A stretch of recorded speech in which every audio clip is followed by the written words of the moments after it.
Que tal? Moi boas noites, señoras e señores, benvidos. Estamos en directo na G2 da Galega. Isto é o Foro Aberto dos Deportes. Seguro que están moi pendentes da Copa do Rei. Saben que o Celta se clasificou para os oitavos de final, derrotou por 3-0 na prórroga o Almería e xogará en oitavos de final contra o Real Madrid. En estes momentos está xogando o Deportivo, xoga en Mallorca, empate sen goles, minuto 15 da segunda parte. Lembren que ten que marcar o Deportivo na ida. O Mallorca collitou un empate a un gol en Riazor. Pero neste Foro Aberto dos Deportes, a marcha do fútbol, tamén vamos a falar do baloncesto, en concreto do representante galego da Liga Endesa, do Blueses Monbús Obradoiro. Pode soñar coa Copa do Rei o Blueses Monbús Obradoiro? Pode aspirar a algo máis que a permanencia do equipo que dirixe Moncho Fernández cun dos orzamentos máis baixos da categoría? Respostas que seguramente atoparemos nas voces dos nosos convidados. Acompáñanos Tito Díaz, analista habitual da Televisión de Galicia nos encontros da Liga Endesa. Boas noites, Tito. Boas noites. Está con nós o socio número 624 do Obradoiro, é un coñecido actor galego, Pepo Suevos, afeccionado obradoirista, é xogador aínda en activo de baloncesto. Boas noites. Boas noites, eu podía non dicilo. E tamén nos acompaña o compañeiro da Voz de Galicia, Manolo Reigosa, habitual crítico e cronista das fazañas e as menos fazañas do Obradoiro. Manolo, boas noites. Que tal, Terio? Moi boas noites. Para empezar, queremos escoitar a Moncho Fernández. Moncho Fernández non proíbe que a xente se ilusione, que se emocione co que está facendo o equipo logo de 9 xornadas, 5 vitorias e 4 derrotas, e aínda quedan 8 partidos para que remate a primeira volta. Pero Moncho Fernández non se cansa de repetir que a meta é seguir na Liga Endesa, a meta da campaña é a permanencia. La realidad del equipo es, el objetivo del equipo, como hablamos al principio de temporada, no puede ser otro que intentar seguir un año más, ¿no?, en la Liga Endesa. Pero ese es el objetivo para mayo, ¿no? El objetivo cada día es competir y ser mejor. Entonces, yo entiendo que la gente se ilusione y que tenga expectativas grandes con el equipo, y debe ser así, pero eso a nosotros no nos debe influir para cambiar nuestra dinámica, ¿no?, en el sentido de nosotros solo tenemos una forma de afrontar los partidos, ¿no? Así comeza este Foro Aberto dos Deportes, a sensatez, a manifestación de Moncho Fernández, de alguna maneira tamén o sei leitmotiv para esta campaña na que a xente xa lle está pedindo moito a este Obradoiro. Tito Díaz, pódese soñar coa Copa do Rei? Pódese soñar cun equipo consolidado na Liga Endesa e seguir medrando? Home, estou con Moncho, non? O primeiro é consolidarse na Liga Endesa. O Obradoiro é ademais un equipo xoven, é un clube xoven, desapareceu durante moitos anos e volveu. O primeiro objetivo debe ser ese. Pero tamén ilusionar a xente, ilusionar a plantilla, tamén está ben, non? Agora mesmo ten 5 vitorias, quedan moitos partidos, agora ten un tramo difícil de Liga, xogan 5 partidos, xogan fora con Unicaja, ten que xogar con Madrid, con Barcelona, pero logo ten que vir aquí a Santiago Lagunaro, ten que vir Valladolid. Hai posibilidades. É lóxico ter un objetivo primeiro, que é non baixar, consolidarse na Liga CB, pero eu creo que sería bonito, non, participar na Copa. Eu participei nunha co Breogán, tal vez a última que se xugou en Las Palmas no ano 90 ou 91, a última que xugou un equipo galego, e foi unha experiencia moi agradable e moi bonita, non? Sería bonito que o conseguiran. E a seguinte pregunta é se hai equipo para isto? Eu penso que hai equipo para isto porque, de feito, os resultados están aí. Ninguén nos regalou nada, máis ben ao contrario, en todo caso. Pero eu penso que deberíamos preguntarnos que pasaría ao revés, se a xente xa estivera agora dicindo que con este equipo non imos a ningures. Non, creo que a ilusión sempre é importante. Este ano creo que se fixeron as cousas con bastante bo criterio e cada partido estamos demostrando pois, que o equipo está conxuntado, que responde un pouco aos perfis de Moncho de moita loita, de moita entrega, e eu creo que os resultados van vir. Cando se traballa, os resultados normalmente ven. Hai dúas derrotas que deixaron a xente cunha cara de frustración, que son Murcia e Gran Canaria, no medio unha vitoria de moito prestixio na pista do Cajalaveral. Manolo, por que se está dando estas circunstancias? Home, son partidos totalmente distintos. O día de Murcia, creo que sobre todo a primeira parte o equipo faltoulle moitísimo acerto e depois tuvo que remar moi continuadamente e quedouse para morrer na orilla, non? A de Gran Canaria creo que deixou o peor corpo, porque ese día creo que máis que gañar o Gran Canaria rematou por perder o partido do Obradoiro, non? Pase que hai moitísima igualdade. Se te fixas, ou se nos fixamos incluso nas vitorias desta temporada, houve partidos triple de Corbacho o día de Manresa, triple de Corbacho tamén contra Gran Canaria, que tuvo 3 posesións para forzar a prórroga ou incluso para gañar. En Valencia perdeuse e puidose gañar tamén. Eu creo que salvo o día do CAI, que foi o único partido que se perdeu claramente e creo que non tuvo realmente opcións ou prácticamente non tuvo opcións de gañar, pois en todos estuvo metido dentro do partido, non? E creo que ese é o mellor argumento para soñar coa posibilidade de entrar na Copa. Ahora, sin esquecer tamén, claro, que si botas un vistazo aos orzamentos dos compañeiros de viaxe, Real Madrid, Barcelona, Baskonia, Valencia, Bilbao e Unicaja terían que concursar a parte e serían 7 plazas, xa queda unha. O deporte ten estas cousas, non? Evidentemente, claro. E de feito, o bon que está a facer, e por eso a xente se ilusiona, é que o equipo está competindo dun xeito realmente admirable e igual que leva 5, podía levar 7 ou podía levar algunha menos tamén, non? Pero bueno, eso é o que fai. O problema é un pouco que decía Tito agora, non? Ven un tramo de calendario, porque este sábado toca ir a Madrid co Estudiantes, logo toca ir a Málaga, ven o Real Madrid, vas a Barcelona, vas a Bilbao. Claro, rascar algo aí é complicado. Sí, pero contra iso tamén queda esa victoria na pista do Baskonia, non? Na pista do Caja Laboral. É unha casi victoria en Valencia, que tamén o Obradoiro estuvo moi cerca de gañar. Ao mellor os partidos que parecen máis complicados a priori, logo se poñen ben. Partido de agora ten 2 seguidos fora, Estudiantes Unicaja, en principio son difíciles, sobre todo Unicaja. Pero bueno, o Obradoiro está a xugar moi ben. Está a xugar moi ben contra equipos fortes. Caja Laboral gañou, Valencia estivo cerca de gañar. Eu penso que todavía eles seguro que van pensando partido a partido, agora están pensando no Estudiantes, eso seguro. De aí non pasan, pero os que estamos fora do clube podemos pensar no futuro. Eu penso que este ano hai un bo equipo moi competitivo e que ten opcións. E sobre todo, eu non sei hasta que punto, pero sobre todo, Tito, tú que eres técnico, eu creo que hai xogadores nos que se pode pensar todavía en que pode haber un importante marxe de crecemento, ¿no? Sí. Como é Salah Meiri, que o vexo cada vez máis centrado, Hamel, que a mí me parece que é un tipo con moitísimo talento, sobre todo ofensivo, e que pode dar moitas posibilidades arriba, e incluso eu creo que Buford está chamado a dar máis cousas, son xogadores novos, moitos debutan na ACB, claro, tamén tampouco hai que olvidalo. E incluso temos aí un pequeno problema que non se pode deixar pasar tampouco, que é o dos minutos de descanso do noso base titular, non? Agora mesmo estánse notando moitos baixóns no xogo do equipo, cando Andrés Rodríguez non xoga, e Rafa Luz pois ten que despuntar, e senón haberá que darlle minutos a Jorge Sanz, que intente ser o relevo válido para Andrés. Pero realmente eu creo que a virtude que ten o Obra é que ese tópico de nós nos preocupamos de nós e non dos contrarios ocupa perfectamente, porque o xeito de xogar do Obra e o plantexamento do Obra son clarísimos, meridianos, e nunca enganan a ninguén. E sempre o fan. O que pasa é que se te atopas como o día de Murcia, que che meten nos 2 primeiros cuartos 9 de 13 triples, é que é imposible gañarlle un equipo que che mete 80% dos tiros de 3 que fai. É imposible gañarlle, non hai outra. O dixo moi ben Pedro Martínez, o Obradoiro ten todo moi ben pensado, é verdade. Ten un estilo de xogo perfectamente definido, non é fácil, é complicado, por eso os xogadores, sobre todo os novos, tal vez lles este costando entrar dentro do engranaxe do xogo do equipo, ten moitas variantes, moitas variables, tamén necesarias para non ser un equipo previsible. É un equipo que tácticamente é moi rico, ten moita riqueza. Entón, o xogador que chega novo, costalle, sobre todo ao principio. De aí tamén, o mellor, ser tan reticente Moncho a facer cambios na mitad da temporada. Porque se chega un xogador novo a un baloncesto sencillo é fácil metelo, a un baloncesto elaborado, moi ben pensado, é máis difícil. Lasme, que o ano pasado acabou sendo pois todo un referente e que agora está pois no Panathinaikos. Eu lembro de falar con el en decembro e viña de xogar Euroliga e que nunca se atopara nunha situación hasta agora era todo máis sota cabalo rei, e ele era un xogador moito máis específico e de repente pois vese sendo un xogador, pois eso, que era para levar os galos dentro da pintura, e ademais tendo que asumir decisións en ataque. É dicir, o baloncesto de Moncho Fernández, eu creo, Tito, que sobre todo a clave que obriga a pensar sobre a marcha, non, os xogadores. Sí. E iso obriga a pensar os xogadores e tamén busca obrigar a pensar os rivais. E os rivais, claro, que é a ventaxa, que se consigues que o equipo pense e que interprete ben a partitura, ao final afina. Ahora, se de repente hai algún que chirría, costa adaptarse. É que se eso extrapolamos a outros, por exemplo, o meu sector, onde eu traballo, temos que levar un guión, calquera película, calquera actuación leva un guión, leva unha pauta, pero despois as saídas de tono que ti teñes, as improvisacións, é o que enriquece ao final, non? E aquí é un pouco iso, que as improvisacións e as decisións apuradas que hai que tomar no campo, pois sexan acertadas. Sabedes que Manolo definiu esa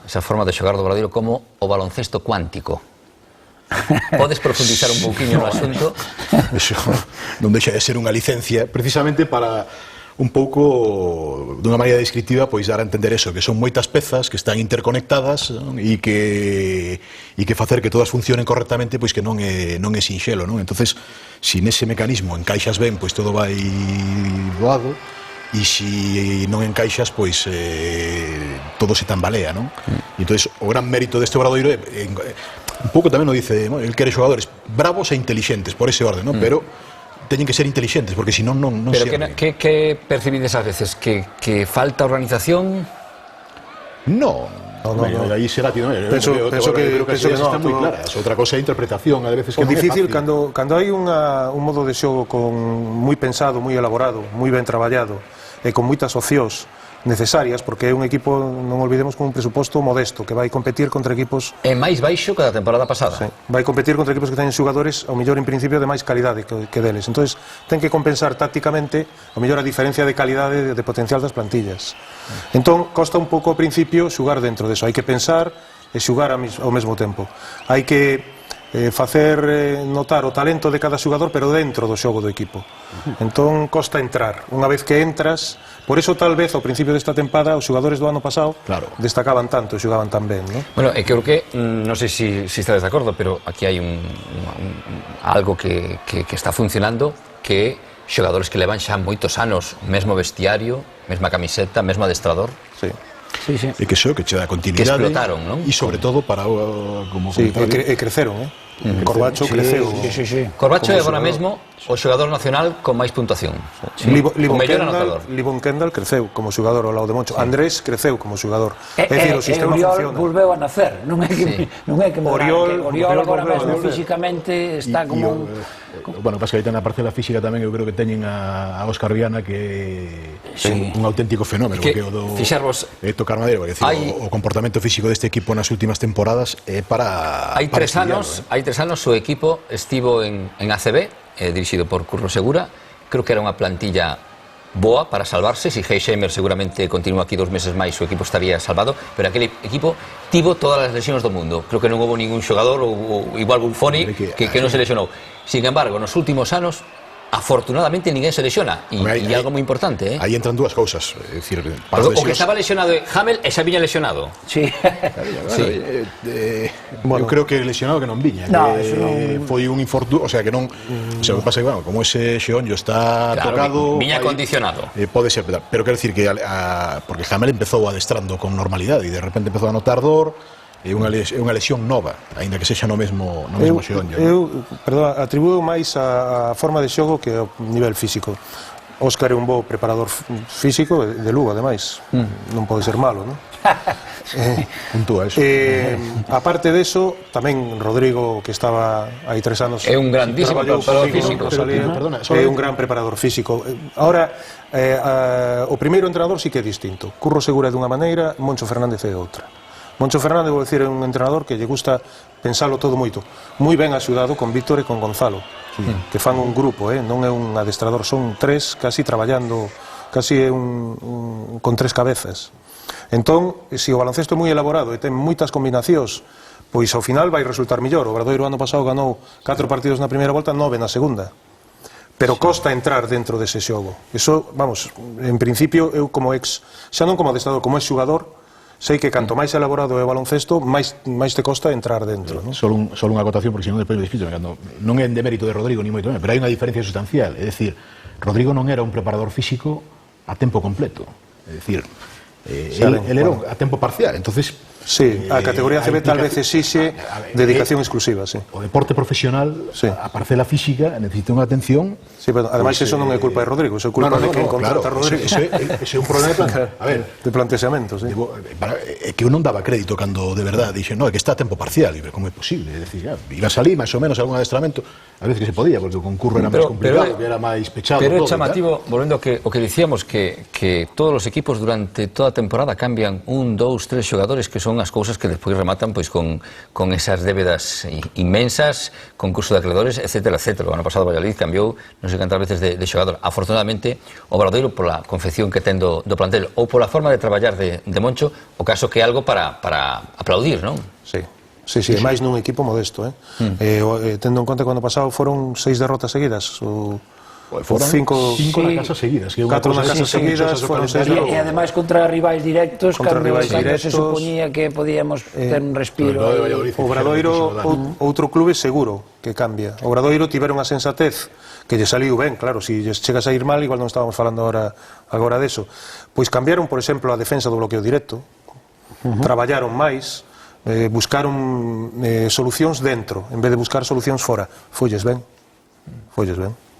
Antes comentabades, creo que con algo de preocupación, Andrés Rodríguez está xogando moitos minutos, igual é bo que se cuide moito e que non teña un constipado, non? Ou que lle deixe dormir o gativo, que acaba de ser pai agora, ademais.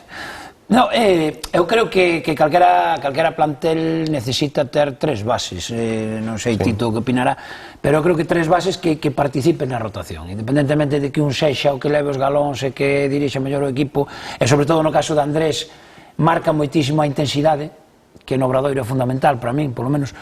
Entón, 3 bases fan falta, e estamos xogando 1 e medio, porque realmente a Rafa agora mesmo creo que eu creo que é máis a ansiedade que el ten de facer as cousas que outra cousa, porque sai revolucionado, sai como querendo facer todo nos 4 minutos que vai ter, porque non vai ter máis.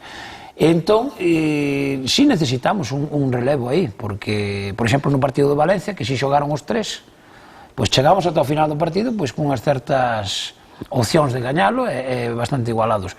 Creo que o baloncesto do Obradoiro, aparte de toda a maquinaria de Moncho, é moito ritmo, moitísima intensidade, e ten que haber recambios e rotacións en todos os puestos, non? Realmente, pois, se no base, que ademais é moi importante, xa temos un hándicap desde os bases que non anotan tampouco, porque é unha cousa que é notoria, non? Que os bases non están anotando. Por exemplo, Andrés casi non anota, pero son 12 asistencias. Sí, vale, de acordo, pero é igual, é dicir, nós, por exemplo, desde que empezou a tempada, o xogo interior está garantindo, pois, ao mellor 40 puntos. É raro o partido que non baixan de 40 a 45 puntos. Ten equilibrio no xogo. O que nos dá esplendor, que nos dá a diferencia de poder chegar case a rozar 90 puntos ou quedarnos en 65, é o xogo exterior. É que Corbacho meta máis ou menos, é que Diguar meta ou non, os bases, o día que un dos bases, ou entre os 3 bases, meten 15 puntos, estamos casi nos 90. Os bases son fundamentais, e se o xogo é moi elaborado, máis fundamentais ainda. Hai que ter en conta a idade tamén. Rafa Luz ten 20 anos, Jorge Sanz 19 ou 18. Bueno, se estamos a falar dun baloncesto elaborado, complicado, que Andrés coñece xa perfectamente porque xa leva 2 anos con Moncho, entonces é lógico que ao principio Andrés este moito máis solto que Rafa ou que Jorge, non? É verdade que o baloncesto actual exixe moita intensidade, e que tal vez outro día, xa non o día de Valencia, o día no último partido que se perdeu na casa de Gran Canaria, tal vez lle sobraron uns poucos minutos a Andrés, que estaba a xugar contra 2 bases fortes enfrentes, non? Pero eu creo que hai que darlles un pouco de tempo. Non moito, non moito, porque Rafa Luz, se non se espabila, pois estará Jorge Sanz detrás e poñerase a xugar el. A primeira temporada de Moncho en LEP, Eric empezou tamén xogando, eran 10, 11 minutos. Este ano no reparto tamén, Livon Kendall está nunha media parecida de minutos a Andrés, e hai máis opcións dentro do xogo interior, e sin embargo está seguindo. O que pasa é que creo que son, dentro dese baloncesto é complicado, e claro, son pezas moi específicas, non? Entonces, claro, non é o mismo cambiar un relé que cambiar o sistema informático. Entonces aí, claro, e nunha plantilla de 1,5 millón de euros, claro, é que Este outro día Gran Canaria conserva Bellas e cando vai fichar un segundo base vai a Xaller, que a temporada que pasada estuvo no Maccabi, é un xogador con rango de Euroliga. Aquí, claro, ao final os números hai que equilibralos e estamos falando dun xogador que, ollo, o ano pasado foi segundo base en Alacante con John Part. Sí, o fixo ben. Alacante entrou na Copa do Rei e entrou nos playoffs. Por eso digo que hai que ter un poquinho de paciencia. É o pasado que ten en Unicaja, porque E tamén estamos a falar dun equipo que leva... O ano pasado caeron, e moitas merecidas tamén, porque eu creo que Palacio, ao final, é un dos xogadores que, nos partidos nos que deu a talla, isto era outra historia. Estamos a falar... O último cuarto aquel de contra Valencia, que Oriol se infla a meter puntos, claro, Oriol metía, pero o sea, o que fixo Palacio foi un plin. demostrando que era un xogador de nivel. Claro, o problema foi decir, oye, e se eres capaz de facer eso ahora durante 10 minutos, fai un pouquiño máis de veces. No que parece que gañou moito equipo no xogo interior, non? Maisley parece que é un rapaz que apenas había noticias, nos Xogos Olímpicos con Tunisia. Incluso cos atrancos agora da incorporación tardía de Hamel é un pouco, pois... o que dicía antes Manolo de que xoga moito Kendall, ao mellor ben condicionado un pouco por iso, porque Hamel todavía ao mellor non está na rotación e como teñamos un... Claro, está por eso, pero leva 2 partidos xogados ou 3. Vai cambiar a configuración, está cambiando un pouco bastante a configuración de equipo. E despois temos os 2 grandes que as faltas están nos comendo. Porque Maisley porque é un pouco verde ao mellor e baixa porque creo que ainda está aprendendo a xogar a baloncesto, non? Leva 3 anos como profesional, é un xogador que chegou tarde ao baloncesto, Maisley. Claro, que ves a coordinación e dis, e este home que fai aquí en Santiago? Impresionante, un 2-10 que corre o campo. Como é posible que este equipo perda como perde con Murcia, con Gran Canaria, nese minuto da frustración final e sexa capaz de gañar na pista do Caja Laboral? Por algo polo que a mellor afección di, sí, parece que estades falando dun calendario moi difícil, pero este equipo se gaña en Nove Serena capaz de gañar pois en Unicaja unha vez máis. Gañou o ano pasado. Si lle pode gañar aquí o Barcelona perfectamente, igual o Madrid ahora mismo está por nivel alto. Eu creo que é porque no baloncesto cada partido é diferente, sen máis. Non hai que buscar moitas explicacións, porque o que dicía eu antes, o día de Murcia metenche 9 de 13 triples, pelexar contra iso é moi complicado. E se o día que vas ti a Caja Laboral metes ti 9 de 13, Caja Laboral vai non ter complicado. Moitas veces as rachas, os estados de forma de xogadores puntuais condicionan partidos. Comentaba Moncho, pensando xa no partido de Estudiantes, que interesa un partido a poucos puntos, porque Estudiantes está, depois do Madrid, o que máis anota. Dice, claro, solamente un equipo que lle gañou a intercambio de golpes, foi outro día Manresa, Manresa se foi a 98, anotando 18 triples, o sea, unha cousa que en Manresa probablemente non, Manresa ou en calquera casi equipo, partidos deses haberá poucos. Por exemplo, está o caso do Barcelona, o sea, non podemos falar de que un equipo vai garantir as vitorias, porque incluso o Barcelona pois está como a nós. Exactamente igual, 5-4. Falando de esos dos partidos de Murcia eu creo que Gran Canaria a mí me parece que é un equipazo, que hai que darle tamén o mérito que tuvo, porque fixe un partido tremendo, pero o día de Murcia, que non se perdeu por arbitraxe, e tampouco outro día, o día de Murcia, o de Gran Canaria e varios máis. Hai un tema con Corbacho que a min se me escapa, é dicir, e sobre todo, non sei, o día de Murcia, Berni saiu exclusivamente, a parte dos puntos que fixo e a perseguir a Corbacho. A primeira persoal pitan ya mediado o terceiro cuarto. Non crees que a Corbacho é imposible. A Corbacho pitan nese proceso de madurez e de formación. Lle falta tamén a outra parte que non se mide do deporte, que é facer como fai a Bomba Navarra, como fai Rudy, que parece que os matan cada vez que hai un contacto.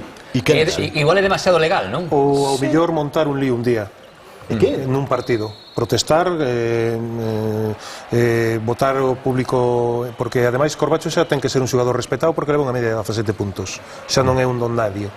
Entón, pois, se o están a agarrar, se están, pois, ao mellor, un día ten que explotar e decilo para que a xente se le conta. É que son agarros, son mans que se escapan nos bloqueos, son empurróns, o sea, é que todo o abano que poidas atopar de triquiñuelas que se lle poden facer a alguén ou de tal, as famosas Jordan Rules Ahora, ten unha mecánica de tiro Corbacho, teño que decilo porque o digo sempre nas retransmisións, o falamos sempre, hai moi poucos xogadores no mundo que armen o tiro e tiren con esa velocidade e esa precisión, é unha cousa impresionante. Eu había moitos anos que non o vía. Eu non sei se vai alterar algún día en algún partido Corbacho, o que nunca se altera. O día do Murcia un pouquiño saltou, Sí. o cual xa debe ser indicativo de... O que nunca se altera é Moncho Fernández coa súa filosofía, e creo que é unha das claves deste equipo.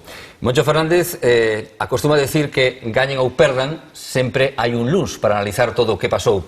E trata de transmitirlles aos seus xogadores unha dieta baseada na humildade, en que teñen que estar os 40 minutos correndo e defendendo como máquinas, e lembrándolle sempre que este equipo non ten máis que unha historia de 3 anos na Liga Endesa. Nosotros tenemos que ser conscientes de nuestra realidad. Nuestra realidad dice que tenemos que trabajar a saco los 40 minutos si queremos tener opción de ganar los partidos. Si no lo hacemos, si hay 20 minutos en los que estamos relajados, pues no competimos. Si piensas que por haber ganado 3 partidos por 3 canastas, que más o menos es lo que hemos hecho, ya somos los reyes del mambo, ¿no?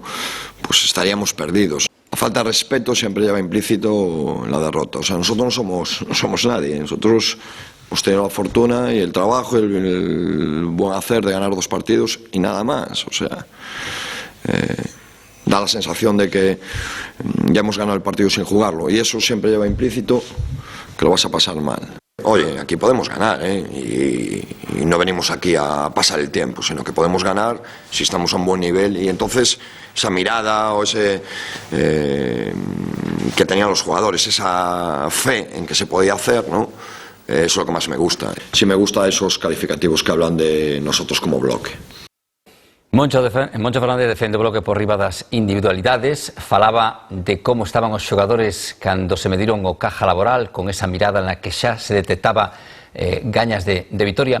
O que pasa que a veces non sei se estades de acordo, parece que cada domingo nos xogan os Lakers, non? Que Moncho un poquinho agonías, non? Que fai grande a todo o mundo. Bueno, pero eso Moncho é todos, Ti si escoitas as declaracións previas do que xoga contra Moncho, sempre dice que o Obradoiro é un gran equipo, que o vai Son facer... moi respetuosos. Son moi respetuosos, primeiro porque hai que selo, porque é a segunda mellor liga do mundo, non? Segundo porque se poden deixar quedar mal enseguida, non? O día do partido. Iso sempre o ten moi presente Moncho. Claro. E logo a Ollo cos humildade... luns, Ollo cos luns. Sí, a humildade é clave, non? Porque o Obradoiro é verdad, non é un equipo grande. Inda sendo un equipo grande, o Barcelona que é un equipo grande, leva 4 derrotas na Liga ACB, non? A humildade, porque é unha liga, si decimos que é a segunda mellor liga do mundo, é por algo. É porque porque hai xogadores moi bons nesta liga, hai equipos moi bons, hai entrenadores moi bons, hai un baloncesto moi traballado, e cada partido é unha historia completamente distinta. Sí, ademais eu creo que está especialmente competida. Moi competida, sí. Ainda que agora non se vexa, por exemplo, que hai varios equipos que están atrás e que non acaban de despegar. Sin embargo, calquera momento poden empezar a gañar partidos. O sea, eu non podo creer que Manresa ou Cajasol vayan quedar aí onde están agora. O que pasa é que son circunstancias de partidos que non che saen ben ou que entras nunha racha un pouco preocupante, vale. Pero eu creo que hai como 10-12 equipos que de 10 partidos van gañar 5 cada un cando se enfrenten. Vedes un futuro agradable para Obradoiro en Liga ACB? Eu sí. Eu vexo un equipo crecendo con xogadores que tenen moito marxen de millora. Hai xogadores que debutaron este ano na ACB, adestradores xóvenes con moitas gañas de traballar e traballando moi ben, unha afición moi próxima. A min recórdame o Breogán dos mellores tempos, de verdad. Un equipo que cada vez está un poquinho mellor, máis asentado. Eu creo que sí, que hai futuro, sí. Como aficionado, pedirías algún reforzo a Raúl López, a Moncho Fernández? No, a min este equipo a verdade é que me gusta, pareceme que está moi compensado e que saben o que teñen que facer, e hai tipos moi válidos, creo que se vai acabar notando.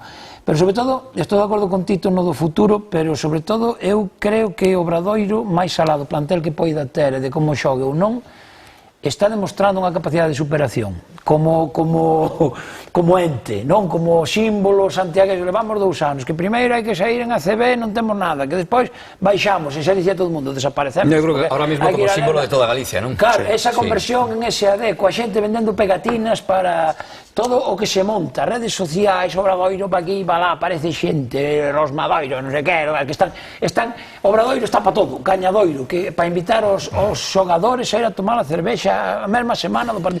É unha cousa, é unha comunión tan grande entre unha vila, unha cidade, é un equipo que eu creo que isto non se pode deixar desaparecer. Dixo Alberto Corbacho o ano pasado, non? Cando se acabou a permanencia, saíron a saudar e tal, colleu o micro e dixo: Raúl, onde está Raúl? Non te vexo, non deixes que isto se perda. E a última reflexión de Manolo Reigosa, compañero da Voz de Galicia, calé? Pois un pouco nesa línea, sobre todo eu creo que máis a maior conquista do Obradoiro pois é toda esa atmósfera que se xenera ao seu arredor, non? E que eu creo que en Santiago nunca se vira nada parecido e que é unha maneira moi agradable de disfrutar e de vivir o deporte, que eu creo que é mellor, ahora mismo é o mellor activo. E se non se perde a coherencia, que eu creo que o club estaba nesa línea, facendo as cousas cada vez mellor, bueno, pois hai que mirar cara adiante pois con optimismo e con moita confianza. Gracias, Tito Díaz, foi un placer que nos acompañaras. Gracias, Pepo Suevos, socio número 624 do Obradoiro. Parece un coche. E gracias, Manolo Reigosa, da Voz de Galicia.